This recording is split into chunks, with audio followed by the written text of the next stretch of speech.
Nice to see your faces. I just want to look around, and I'd like to connect with everyone's face. So I'm gonna just scroll. Hello, hello, hello. Hi.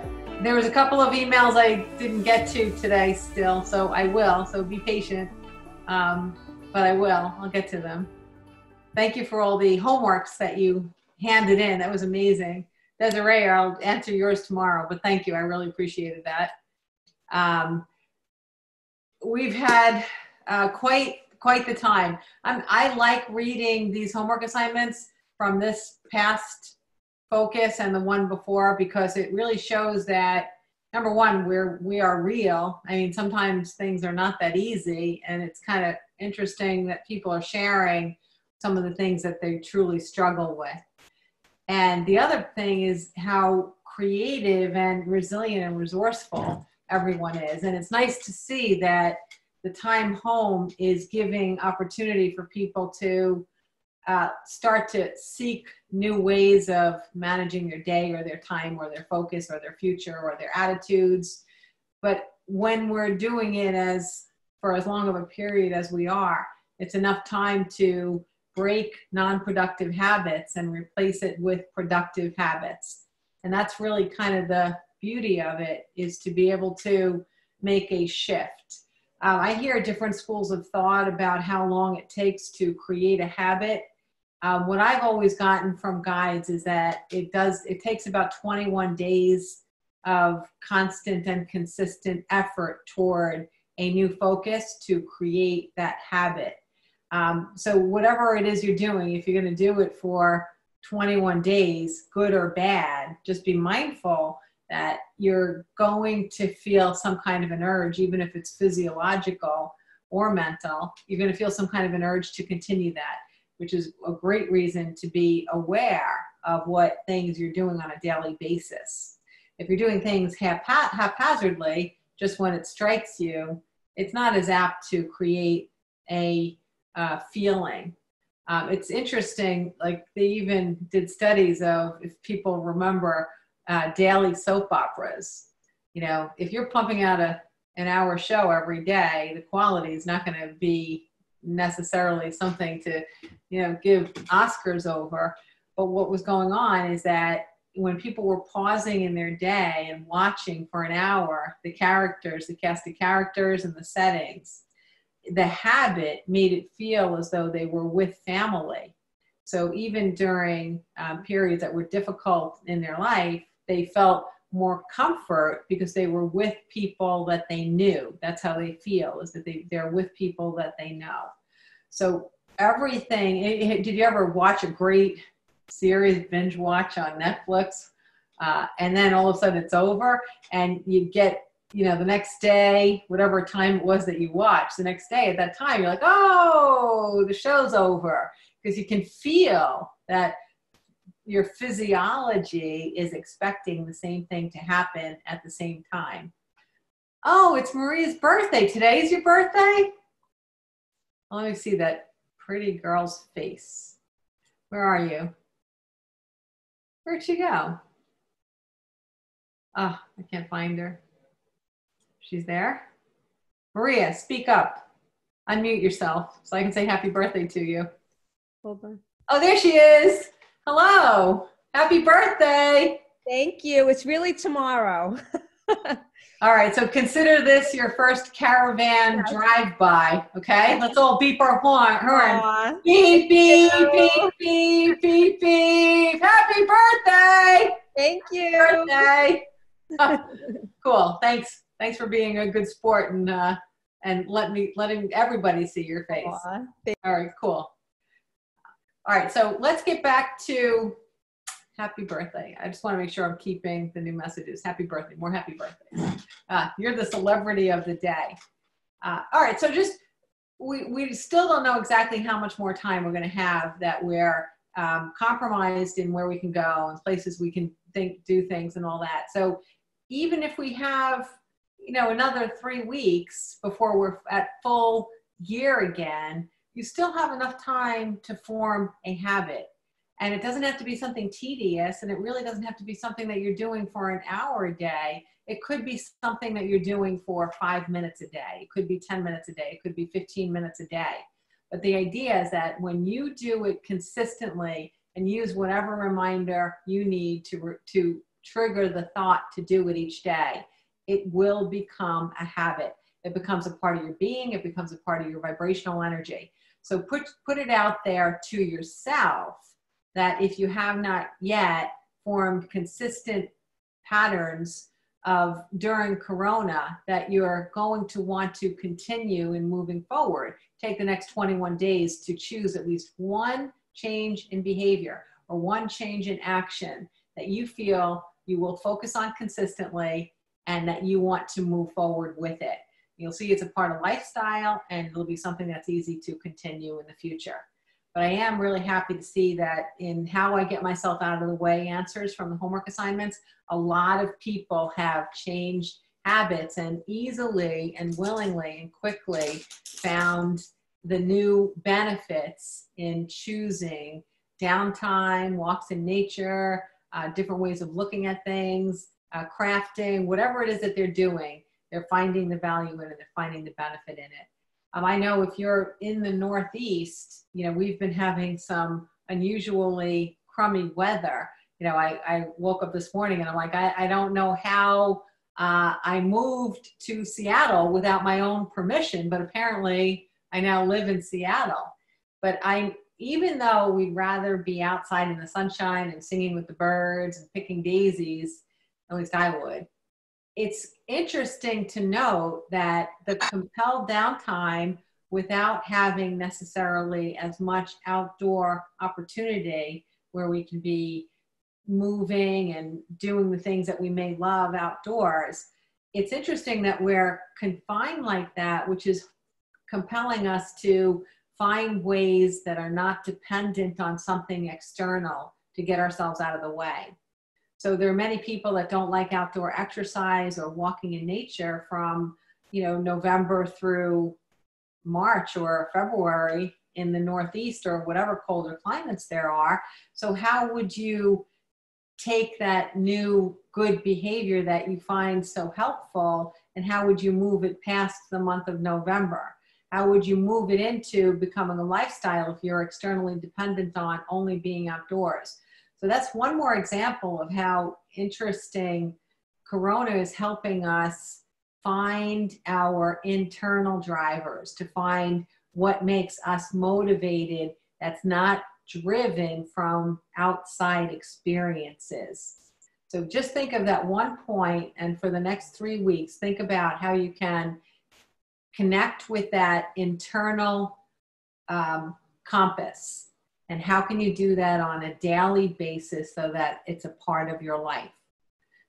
When I segued from talking to guides at night before I went to sleep to never really being disconnected anymore, the segue came from talking at night, channeling books during the day, and then as I started to speak and coach and do sessions with people, it turned out that I was kind of not disconnecting for more and more hours every day.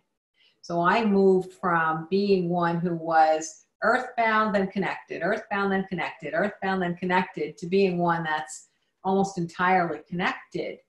So what you're wanting to see is how can whatever daily habit it is that you change, how can it make you go from one that's connected and not, connected and not, connected and not, to being connected all the time? That's the goal. The goal is to be connected all the time. It might be kind of a hazy connection sometimes where you might just get a fleeting sense that you're being guided, or a little hit or something pops into your head. And at other moments you can sense it more deeply. But no matter, it is important that you stay connected to being connected in whatever way it is that you succeed in doing that. In the first homework assignment that I handed out, I sent the script that Sue so nicely typed out for us about that exercise that you can do to feel your guides. The idea is to feel it, not know it in your head, but to feel it. So do that exercise, and the more you practice, the more success you have with it. I'm getting a couple of private messages here. That should help for one of those messages, is to do that exercise. Have a fundamental understanding that we are guided, that we're all connected, that there are sources of information that are more valuable to us than earthly sources, and to make sure that that becomes an ongoing part of our connection. So use that. It's right there for you, the script, and then connect it with what you did since the last time we were together on Thursday. How do I get myself out of the way? How do I get myself out of the way? Keep experimenting and find out how you get yourself out of the way, okay? What I'm going to do is, in beginning Saturday on May 2nd at noon, I'm going to do a new 3-part series if you're interested. What I'm going to do fundamentally is it's going to just be a series called What I Want to Know. We're going to cut to the chase, and we've had decades, we've had centuries to figure out how to be positive, optimistic, joyful, healthy, abundant, free, connected. You know, we've been working on this forever and ever and ever. So we're just going to cut to the chase. And in these 3 sessions, we're just going to go boom, boom, boom, boom, boom. What I want to know. The reason we're going to go through this review period is we want to be prepared for how to enter into whatever life outside of quarantine is going to look like. We have a rare, uncommon, historic chance here to build our lives, and also to build and co-create the world in which we want to live. We want to make sure that we stay mindful of the gains that we have won. And we also want to be mindful of the gains that we can push forward when we start getting back to being in touch with one another. So that series is designed to say, these are the things that I've been learning since birth. These are the things that I may have implemented, I may have forgotten, I may need to brush up on, I may need to review, I may need to enhance that, I may need to look at that for the very first time in my life.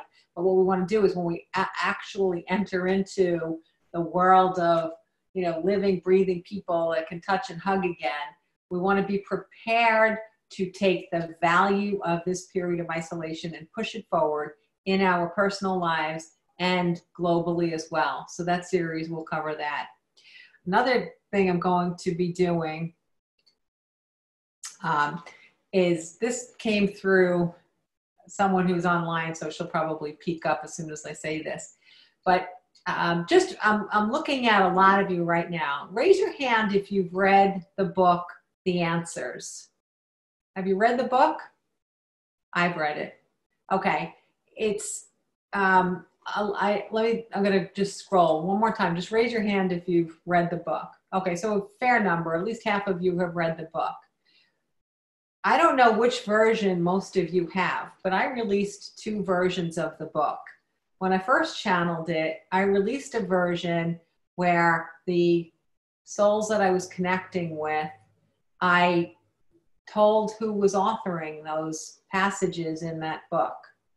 When I re-released it the second time, I made it more mainstream and made it sound like a generic channeling book, because I recognize that unless I get to have a one-on-one conversation with most readers, wrapping your head around the fact that a soul who had been known on earth, that they're communicating with us and connecting with us, wrapping your head around that is a big leap for a lot of people. So what I did was I took the names out and made it more about the content and the quality of the content. I believe that the content is standing the test of time without any doubt. People still refer to it as their Bible, the thing they go to every day. I can pick it up still and find that no matter what I am doing, there's always a passage that's really relevant in it at that moment. And I find that really fascinating, that no matter how often you do pick it up, you'll find something of interest. So let's just see, out of curiosity, what I find here. wow, this is so funny because I was, of course, going to talk about this tonight. The reflection pool mirrors what it sees. You cannot create a new image in the reflection. Your life is a reflection as well, mirroring back in physical matter the quality of your thoughts and your beliefs. I mean, you can't make this up. That was exactly what we were going to talk about tonight. Exactly what we were going to talk about. And we have been talking about for the last 2 times that we've been together. The pool can only reflect back what is there. It cannot manufacture new images. I can't believe I picked it up. And I mean, I can't believe, but I can believe. We all understand that. I can't believe, but I can believe. So amazing. But one of the things I did sneakily in the second version of the book is in the acknowledgement page, I said thank you to a lot of different souls. And all I did was I put their initials in here. And the reason I did that was to honor the souls that actually wrote this book that I just listened to and received. But I've always been cryptic and haven't shared with a lot of people who these souls were. And many of them were well known in history. So what I'm going to do is after this series, I'm going to do an extended, almost like book series on this. But instead of just discussing what's in the answers, we will do that. I want to talk about what soul gave me each passage. There was one primary author, but then I would, all of a sudden on July 18th, 2005, a new soul would come in. I'd go through all kinds of machinations to prove that that soul was the soul that I was getting. Always proved it, in my opinion, beyond a shadow of a doubt. But then that soul wrote with me for that day for 2 or 3 pages. So what we're going to do is I'm going to invite those souls in to talk about their passages. So we're going to have live conversations with them. They're going to come in and tell us why they chose to talk about that topic, why they chose to discuss it the way that they did. Some of those authors spoke, maybe 2 or 3 times throughout the book. But just to give you one little example, so I'll decipher one set of initials for you just so you can start your little scavenger hunt here. One example would be, let's see if you can figure it out. BF. Who is BF? That's right. I heard it from all of you muted people. Right, Benjamin Franklin. So he's an example of one soul that came in to write a passage with me. It's really interesting because if you read this book again through those lenses, you get to see that the voice sounds like it changes from passage to passage. There's a little bit of different tone and a little bit of a different topic, and they are not connected. It doesn't read like a story. So I think we'll have a lot of fun because I always seem to be way too busy to chat to any of those guides anyway. So they'll probably get a kick out of coming in and having us focus on them for a little while. So if the reason I'm telling you this in advance, we will be starting that mid-May, but I'm telling you in advance in case you were interested. We have 2 versions that are 3 versions of the book that you can get. And it's one is Kindle, the other is PDF, or the other is hard copy, which they still are mailing out from my office from KarenGarvey.com. So either one of those if you were interested, okay? Does that sound like something that would be fun to do? What I want to concentrate on in moving forward is I don't think we need to be as vague anymore about the fact that we are eternally connected and that no one soul in a body or out of a body is better than another. We are constantly living in this hierarchy. That's what we're taught. We're taught that you're better if you have blue eyes. You're better if you have light skin. You're better if you have more money. You're better if you went to MIT. You're better if you drive this kind of car. Whatever we're taught, we tend to have this idea where we fall somewhere within that construct. None of it is true. We are all souls having a human experience. Whether we're black or white or rich or poor or educated or uneducated or sick or healthy or practicing a religion or not practicing a religion, no matter what our sexual orientation is or our sexual our gender identification, We are all souls. We are all equivalently magnificent. And so from this point on, I really do believe that part of what this corona is allowing us to do is to start to really take off in flight with that. If you glance quickly over the last decade, you see that there have been topics that have been discussed openly, that have been fought over, that have been maybe even had some doses of evolutionary ideas come forward. But there's very little that's not being spoken about. Things that we just wouldn't even dream of speaking about 10 years ago or 20 years ago. They are open. We're allowed to talk about everything. The bottom line is the reason that they're all hot topics and the reason that they're all over the news, or that they rise in popularity and then they die off, or that they create controversy or they create heat, is because what we're doing is we're stripping away our perception of separateness.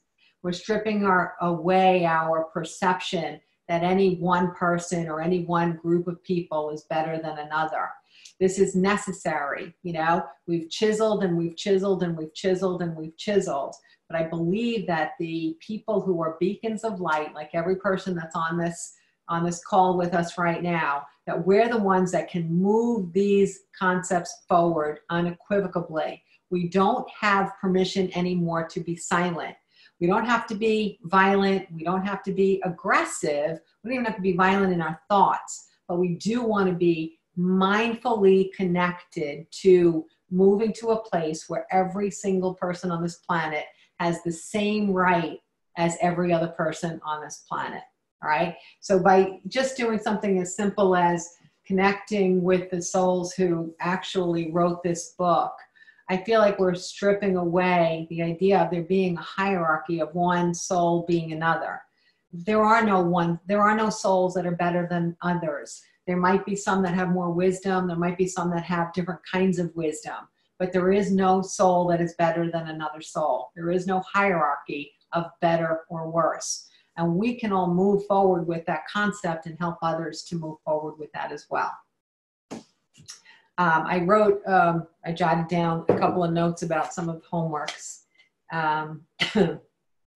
especially if someone sent me a homework and it didn't make it into the package, or if there was something that wasn't necessarily connected to the homework assignment, I wrote some notes, okay? So one thing I want to start out in talking about and addressing what people wrote to me from this group is that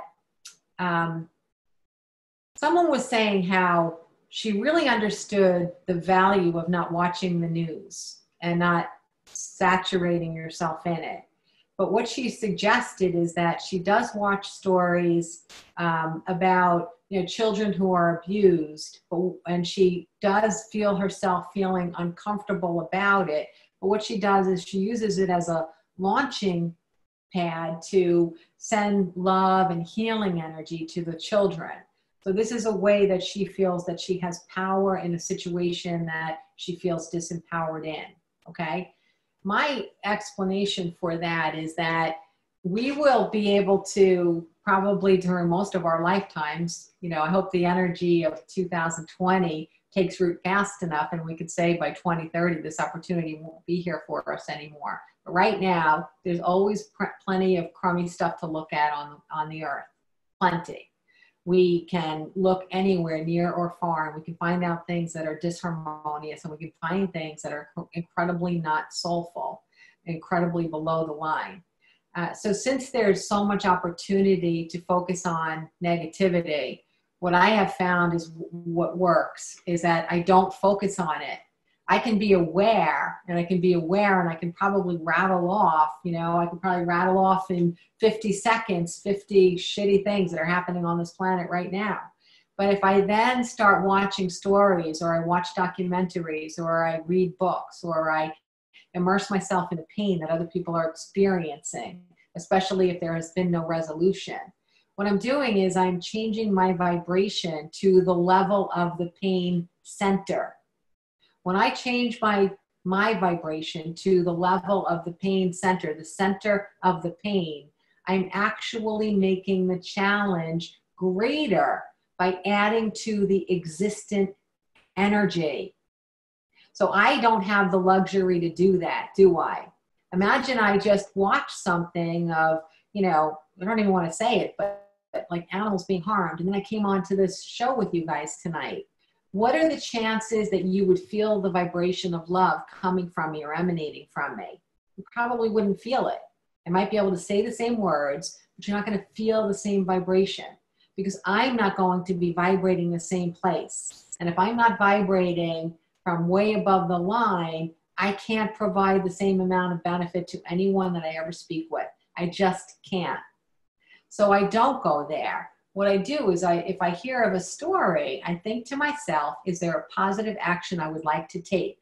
If there's a positive action I would like to take, I take the action. And even if that positive action is only sending love, I can do that without immersing myself in the difficult details. So my answer is no, we don't need to struggle to help. We don't need to feel sad and angry and sob about someone else's experience in order to move forward in that arena or in any arena that we want to make a contribution, okay? One of the ways that we keep ourselves down is by staying in the position of wallowing. And when we wallow in our pain or anyone else's pain, we're staying at a fundamentally depressed, pushed down, suppressed vibration. When you wallow, you are not building. When you wallow, you are not moving forward. You are not creating, okay? So in answer to that question is I certainly understand it, but I would still suggest that you don't keep yourself immersed in watching the stories. As you can imagine, I get probably 100 a week of people sending me links for videos and stories and messages and YouTube things and books. I get so much. I don't read any of them.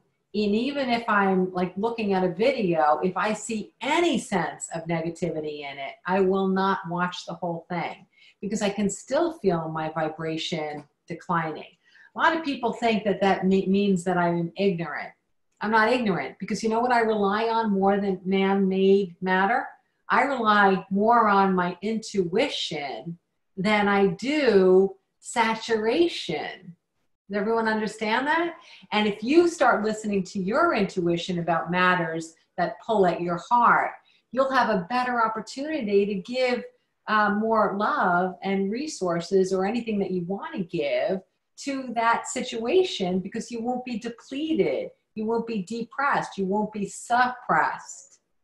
Okay, so I thought that was noteworthy. And the reason I'm spending a little bit of time on that is because it was my intention or your guide's intention to talk about one aspect of wellness that I don't know if we completely hit home last time. And that is that I've talked a lot about fear and how fear makes you vulnerable and can create opportunity for sickness, okay?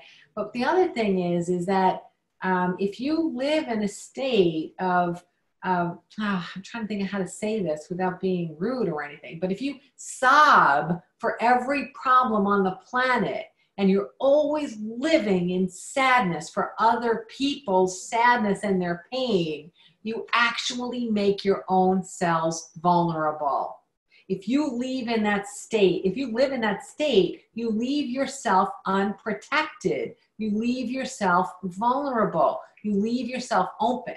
You know what you think about? Think about the word raw, right? If I were to start rubbing right here, and then I take something a little rougher and I rub and I rub and I rub and I rub and I rub, eventually it's going to break the skin. Eventually I'm going to have one of those little scabs on the top, right? But if I keep rubbing and rubbing and rubbing, eventually I'm going to have a more open wound. If I rub more, I'm going to have a wound where all of the top layers of protection are gone. I'm going to be actually vulnerable to the inside of my body. I'm going to be actually more vulnerable to infection. And once there's an infection in your body, then boom, blood brings it all the way around. Your systems bring it all the way around. whether it lands in your heart or your brain or wherever. Does everyone understand that? When we suffer through what we watch, whether it's the news or other people's pain, we are making ourselves vulnerable, okay? Now, the reason I'm making such emphasis in this is because we're taught that we are good people when we suffer for those who suffer. It doesn't make us good people. We are good people anyway before we suffered with them, except that you can be a good person without suffering, all right? I always stay up here when I'm helping someone. And can you imagine, can you think of one circumstance anybody has had on this planet that I haven't had a coaching client discuss it with me? You guys, I've seen everything. I have seen everything. And probably from a point of pain, I've cried twice on a session in 13 years because I am not helping if I'm down there. I am not helping. I am here. I'm interpreting why this has some benefit in it, how this happened, what we can do with it, how we can reframe it, how we can move forward with it, how we can find value in it. That's how we do life. And when you do that, you're strong. Your cells are strong. Okay? Everyone understand that? This is such a critical part or point because Corona has brought out the fear in so many of us, and we're trying to analyze from a medical or a scientific perspective why some people live and why some people die. Everything is created through what we think, feel, believe, and the subsequent actions that we take. And as we picked up, that was so weird and freaky, that we picked up the exact page in this book that says, I can't do it again. I can't pick it up again, right? But that it's a reflection. It's a reflection. What do you want to reflect? What do you want to reflect? What do you want to reflect? You want to reflect life. You want to reflect joy. You want to reflect freedom, optimism, kindness, possibility, abundance. These are the things you want to reflect. I'm not saying you have to be perfect. It took me a while to get where I am. I just have very few down days or times anymore because it's such a habit to live where I live. If you've ever met anybody that, you know, you give them a hug and you kind of like get the chills through your body, or it feels like an electric charge, what you're sensing is this vibration that I'm talking about. It's living above gravity. It's living in a state of enlightenment. It's living there. You can sense it. You can feel it. You can hear it. Whether somebody is singing or they're teaching or they're bringing you a cup of coffee at McDonald's or Starbucks, you have a sense of when someone is living there. That's where you want to live. Every time you give yourself permission to be here, then that's where you are choosing to live. Even if you think you're only visiting, you then live there. There's one, I always think, how can I help people to really take in a concept? But I'm just going to say it again and again and again and again. We don't really understand this word. It's such a misunderstood word. Joy, joy, joy. It's not happiness. It's not peace. It's not bliss. It's not anything except just light. It's like dancing light. Joy is dancing light. Joy is dancing light. If you want to be healthy, feel joy. Feel joy. Make this your wellness plan. Your wellness plan should be to feel joy. Do whatever you have to do to make yourself a person who lives in joy. Okay? All right. That was important. All right, let's see. Another question that we had. Yes, I totally agree. My suggestion is reading the small snippet to inform yourself, not watching the full newscast. Where are you? Where's your beautiful face? It's like, oh, there you are. Hi. Mwah. Great to see you. Yes, that's exactly my point. I am informed. I haven't watched 1 second, not 1 second of the news since Corona started. I am informed, but I'm not down either. And I'm also not ill. Okay. I feel positive about my life. I feel positive about your lives. And I feel positive about the world's possibilities. Okay. All right. Oh, I just wanted to mention in the homework, there was one person put in that he asks Siri to give him 2 random numbers every morning, and then he uses it to like pick up a book and read something based on the random numbers that Siri gave him. And it's really fascinating because it's been consistently every single thing, whether it's whatever book he's picking up, it's consistently giving him the same message every day, book after book after book, and a theme that we have been talking about a great deal. I love that. I just thought that was that's why I like the homework, because you could see different ways of getting yourself out of the way, different ways of playing, different ways of connecting with your guides, different ways of knowing stuff. Okay, here's the other thing that popped up today was as I was reading the homeworks.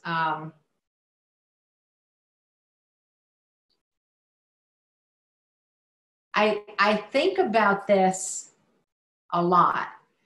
Like, how can I, all right, if I were a calculus teacher, the one thing I would want to do is help people understand how to do calculus, right?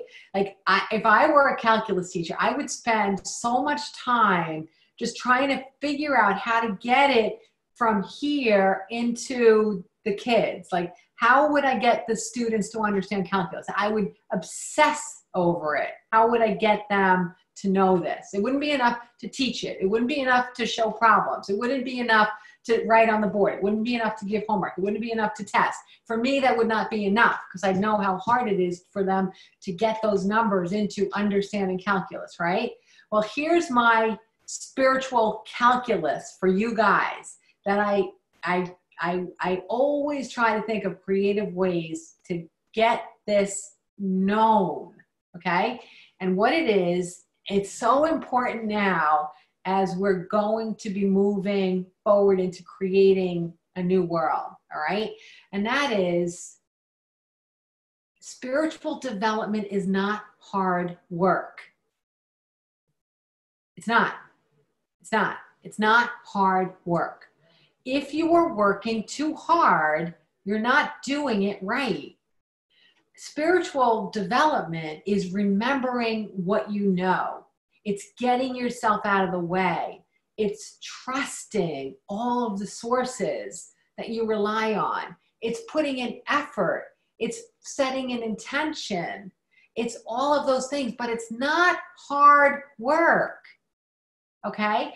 I see this so often that people are like doing so many spiritual things to try to get it, And I'm reading this book and I'm journaling and I'm talking to guides and I'm watching YouTube videos and I'm practicing this. And then later on I do that. And then, at 6 to 8, I do this.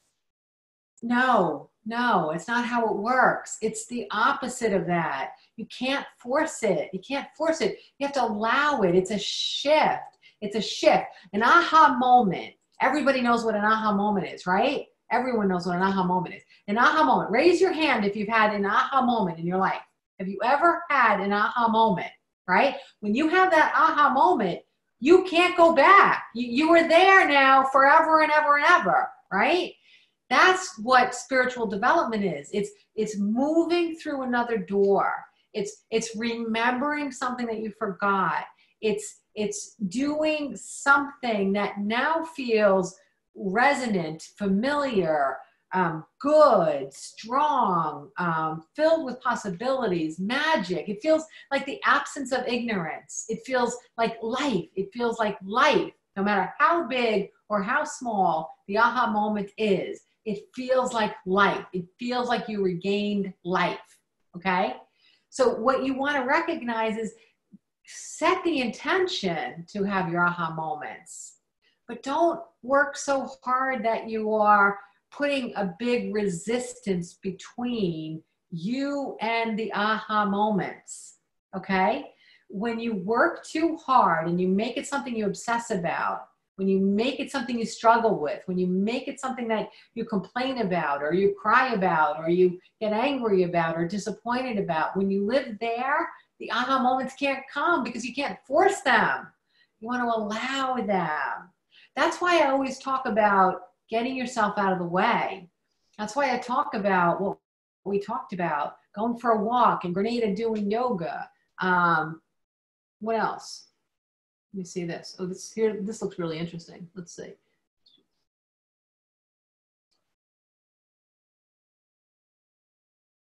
Okay, yes, I think that's cool. I think it's very cool. Yes.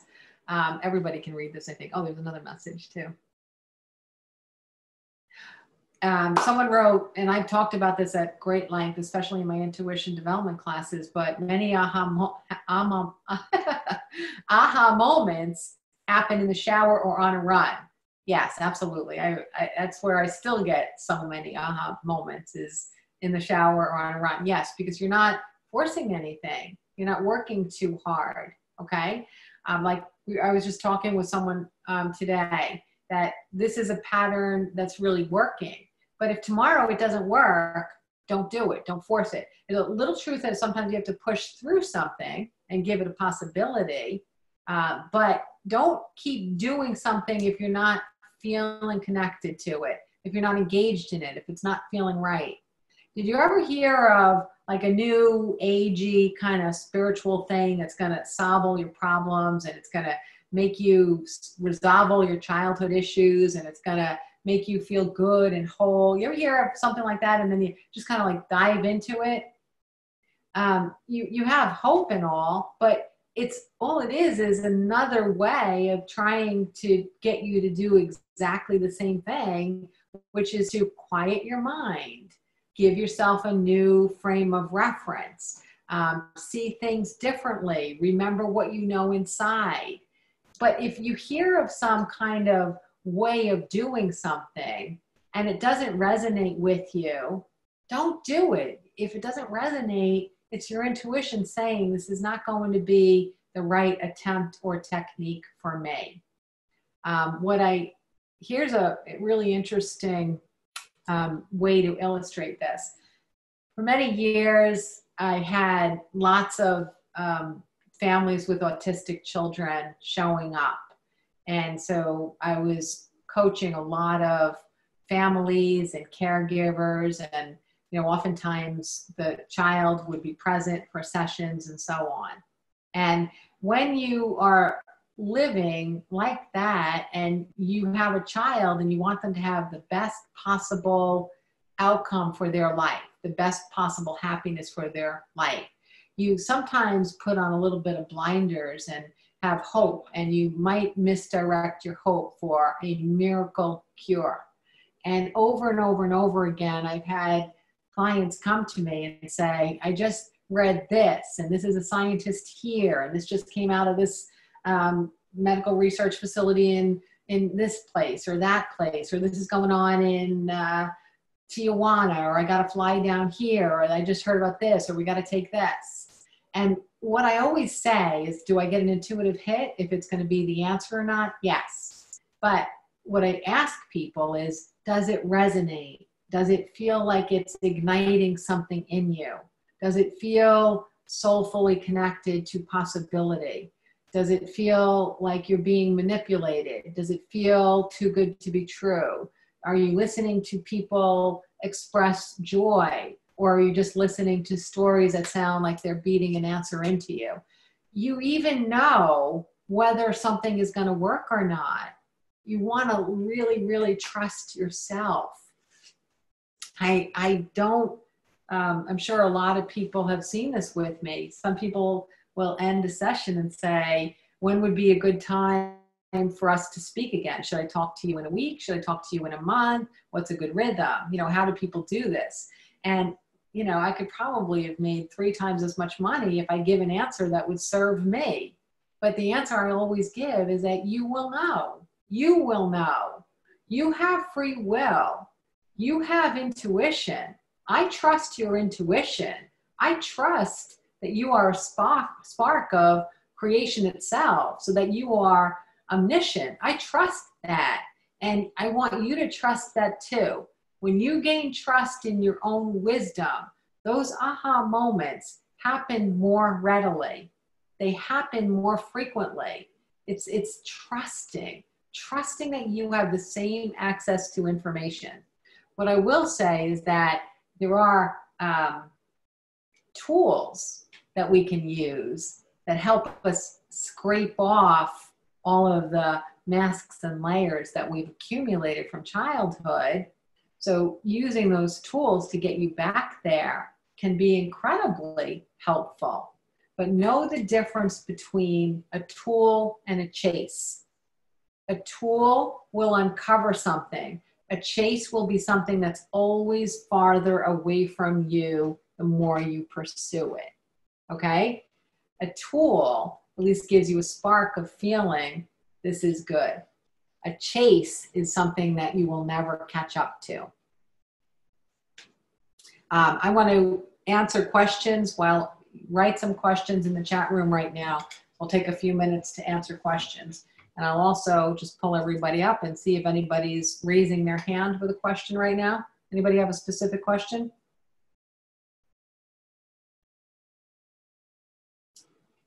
I'm going to look at anyone have a question? Can't tell. Okay. All right. To write any, I don't. All right. I have a question. Is depression physical?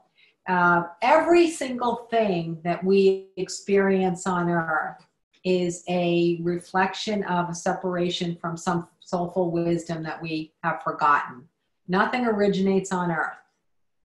Nothing originates on earth. Everything is a separation from soulful wisdom. So even the idea of depression is separation from soulful wisdom. It's interesting, the concept of depression is a pronounced separation from soulful wisdom. One of the things that if I'm working with someone who is depressed, one of the things that we really, really focus on is the understanding of that beautiful, beautiful balance between the body and the mind and the soul. And when it takes some effort, if you're really, really out of balance, if one of these three is ignored, or one of these three is incredibly heavy or is given too much focus throughout your life, it takes some effort to get this back in balance. But a ball will not roll if some aspect of the ball is weighed down. You cannot move a ball if a part of it is weighed down. So the whole idea is that when you are honoring your spiritual side, your soulful side, when you're honoring and respecting your body, and when you are honoring and respecting your mind, then we are connected. Then things resonate. Then we generally don't feel depressed. So I like the word suppression better than depression. Depression is another human word. But everything starts from a separation from this balance. Okay? You can almost imagine if you worry and worry and worry and worry, can you feel how heavy this ball is on the mind part? How are you supposed to move forward and create abundance and great relationships and the world in which you want to live if you're too focused on putting too much energy toward worrying? So for me, I've got a balance. I take care of the body. I take care of the soulful side of me, and I honor the mind side by feeding the mind side as beautifully as I would feed the body. I know a lot of people saw my post on Facebook the other day that getting an ongoing steady dose of the news is like eating 2 double bacon cheeseburgers, a big plate of cheesy fries, a bottle of whiskey, a bottle of soda, and a plate of fried Oreos. That's exactly what it's doing. When we start to sense that what we're feeding our minds is as important as what we're feeding our bodies, this is the balance that helps us to stay connected to soulful wisdom that's inside all of us. Okay? An example of a tool versus a chase. A tool, for example, would be going out for a run. You know, you're running, so you think it might be a chase. But going out for a run is a way that a lot of people's minds get clear. Between the exercise and maybe the fresh air, maybe the alone time and not being responsible for anybody else for that period of time. But oftentimes we return to our connected state when we run, or other physical activities, other physical solo activities. So that would be an example. A chase would be is if you get up every morning and meditate for 20 minutes, but don't get any results. Or you keep trying it and trying it and trying it and you hate it. And at some point by day 7 or 21 or 365, you get your 20 minutes of meditating over with just because you want to get out of your day and feel like you did something good for yourself. That's a chase, because clearly meditating is not the tool for you. It's a chase, right? I always feel happy that I don't practice yoga and I don't meditate. I don't feel happy that I don't do them, because I think they're the easiest pathways to the things I talk about. But I feel happy that I don't, because it gives people hope that there's ways to get to this balanced energy and have the sphere of your life move forward without meditating or without yoga. Okay? So there are lots and lots. Does that help, Diane? Let me see if I can see her. Yes, good. I got a thumbs up on that one. Excellent. All right, good. I haven't sent out a sign up for the next class. We'll get that out tomorrow, or maybe they'll get it out tonight. I don't really know how fast they'll run. The other thing, oh, this is kind of cute. Tomorrow night, live on Insta.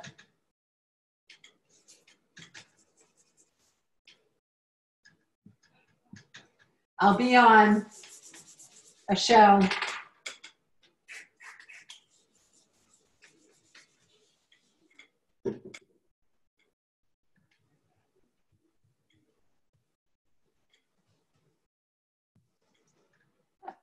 It takes so long to dry this thing. I'll figure out a better way sometime. I think I got it now.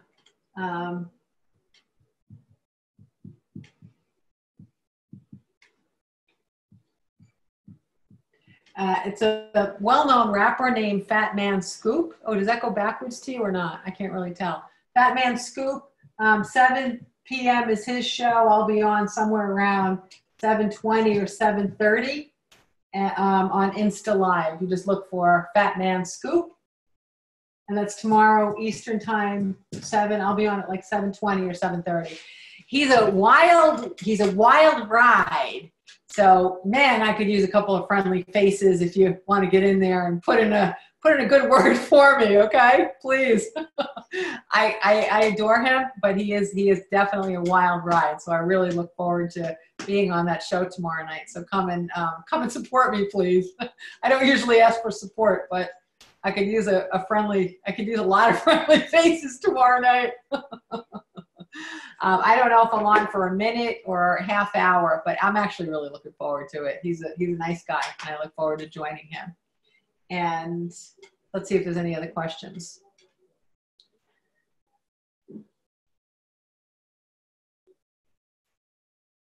Okay, someone asked me, this is a great question. Can a tool become a chase on different days? Absolutely. Yes, that was one of the points. Actually, I'm so glad that you asked that, because I did want to make that point specifically. Yes, there are some days when your tool is just not going to work. When I was moving from a space of being egoic to being soulful, from human to eternal, I used myriad tools so that I would always have something fresh for the moment. I might have something that would work straight for 17 days and then it would go flat on day 18. And in the beginning, when I didn't know how to stay connected, I would panic. on day 18 when I wasn't connecting. So instead of staying in the state of disconnect and trying to force it or chase it, I would just amp up a new tool. You got to keep changing things up if it's not working, if something becomes stale. Have trust in yourself that trying a new way is going to bring you to a different result. I admire when someone has one tool and it works for them every day and always keeps them where they want to be. I think that's really awesome. But don't feel disappointed in yourself or flawed if any one particular tool goes flat. Okay? What is his show about? Fat Man Scoop.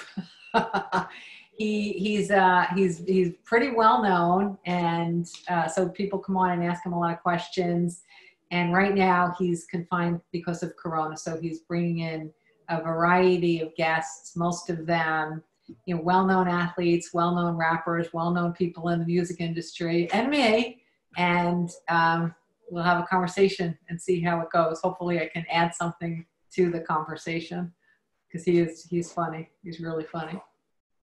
Oh, thank you, Diane. I just saw your message. I appreciate it. All right, I want to leave you with a couple of thoughts tonight just to pull it all together, okay?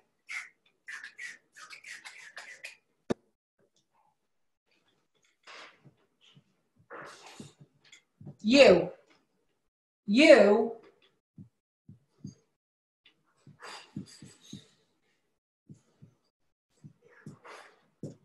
create your reality.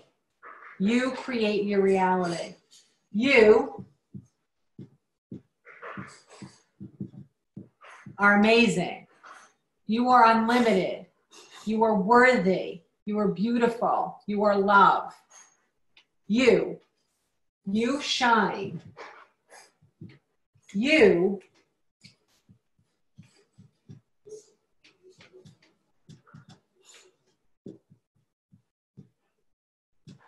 You have everything you need. It's all in there. You have everything you need, okay? You shine, you create your reality, you are amazing, and you have everything you need. Whenever you move away from any of these 5 statements, there's a disconnect from what you knew when you were born. And what you want to do is just take another peek at it and say, why do I think I'm not amazing? Just take a peek at it. We don't have to go into 20 years of analysis over it, but just take a peek out of it.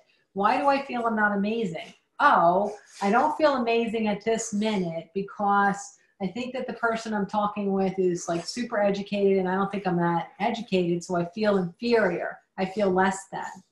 But then you say, well, don't forget, I'm amazing.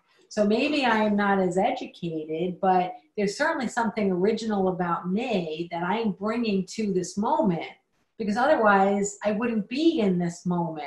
It doesn't have to be the thing that that person values, and it doesn't necessarily have to be the thing that I think I don't have enough of, but I just want to be aware that I am amazing and I'm bringing something here.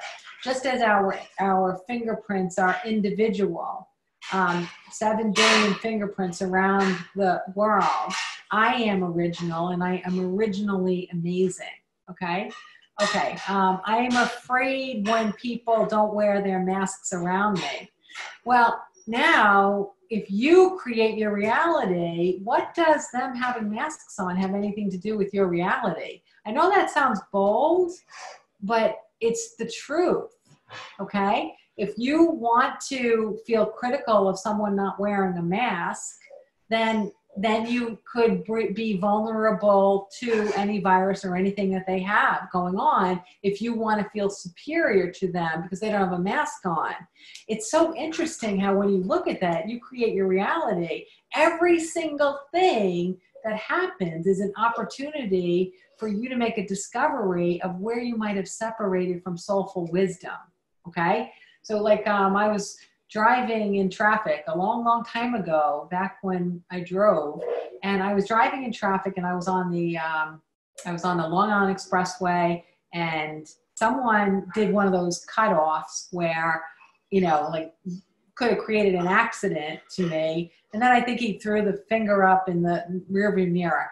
And it's interesting because things like that just rarely happen to me anymore. It's so uncommon. I see it happen to other people, but it's very uncommon to me. So because it was so uncommon, I actually found it pretty entertaining, right? So what I said in my head was, I'm going to see you again in a little while, and you're going to have made no progress in advance of the progress I'm making in this drive. And so wouldn't you know it, I go through bumper-to-bumper traffic on the LIE, and then I'm down on the light on the, I can't remember the names of streets anymore from the days I used to drive, the Van Dam. I'm at the Van Dam, ready to make a right to go onto the 59th Street Bridge. And sure enough, 2 cars at that light is me and him. And this had to be a solid half hour later, right? And what could I have done with being cut off? I could have done a bunch of stuff, but I create my reality. So I made it very entertaining to the point that I got to have a good laugh when he was sitting at the light next to me a half hour later. So you always create your reality. Yes, we co-create.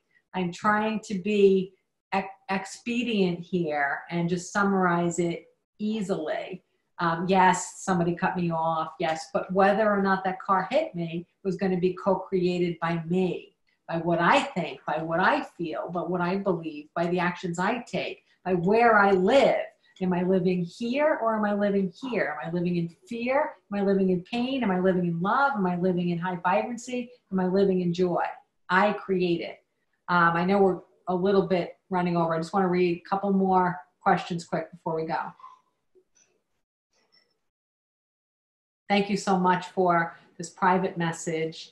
I think I don't want to disconnect tonight until I get to take a screenshot so that I can appreciate that even more. Thank you very, very, very much. You know who you are. Let me find her beautiful face.